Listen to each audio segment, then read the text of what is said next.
வணக்கம் நண்பர்களே. இன்றைக்கி எதை பற்றி பார்க்க போகிறோன்னா யூஎஸ் கோல்டு பற்றி தான் பார்க்க போகிறோம். ஸோ மார்க்கெட் ஒரு நல்ல அப் ட்ரெண்ட் போயிருக்கு. ஸோ ஒரு 2-3 டேஸ் முன்னாடி 11ஆம் தேதி ஒரு ஷார்ட்ஸ் போட்டுருந்தோம்.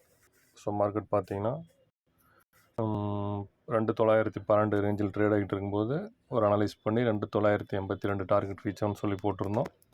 ஸோ அதே மாதிரி எஸ்டர்டே இன்னைக்கு பார்த்திங்கன்னா அந்த ஜோன் டார்கெட் ரீச் ஆகிடுச்சு.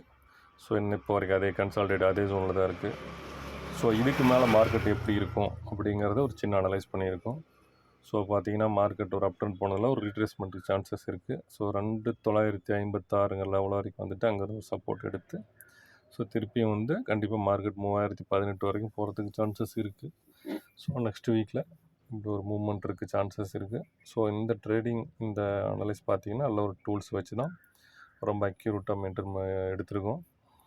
ஸோ இது வரைக்கும் பார்த்திங்கன்னா நம்மளோட யூடியூப் சேனலில் இது பார்த்திங்கன்னா யூடியூப் சேனலோட ஆப்பு யூடியூப்பில் 11 வீடியோ அப்லோட் பண்ணியிருக்கோம். ஸோ ஷார்ட்ஸ் பார்த்திங்கன்னா 6, 9, 10, 11 2 வீடியோ.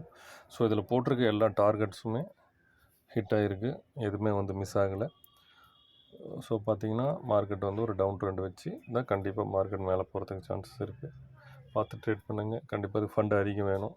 ஸோ குறைச்ச அளவில் போட்டு ட்ரேட் பண்ணிங்கன்னா கண்டிப்பாக நீங்கள் ப்ராஃபிட் வாங்கலாம். ஸோ நேற்று சொன்ன லெவலில் போட்டுனா கூட இன்றைக்கி கண்டிப்பாக ஒரு நல்ல ஒரு ப்ராஃபிட் கிடச்சிருக்கும். செக் பண்ணி பாருங்கள். ட்ரேட் பண்ணுறதுக்கு முன்னாடி இந்த லெவல்ஸு ஜஸ்ட்டு நீங்கள் ட்ரேட் பண்ணுறீங்களோ இல்லையோ இந்த லெவல்ஸ் மென்ஷன் பண்ணி கரெக்டாக டார்கெட் ரீச் ஆகுதுன்னு பாருங்கள். சப்போஸ் டார்கெட் ரீச் ஆகிடுச்சு, அனலைஸ் கரெக்டாக இருக்குன்னா ஒரு சப்ஸ்கிரைப் பண்ணுங்கள், ஒரு லைக் பண்ணுங்கள். அப்படி தான் கொஞ்சம் மோட்டிவேட்டாக இருக்கும். Thank you friends.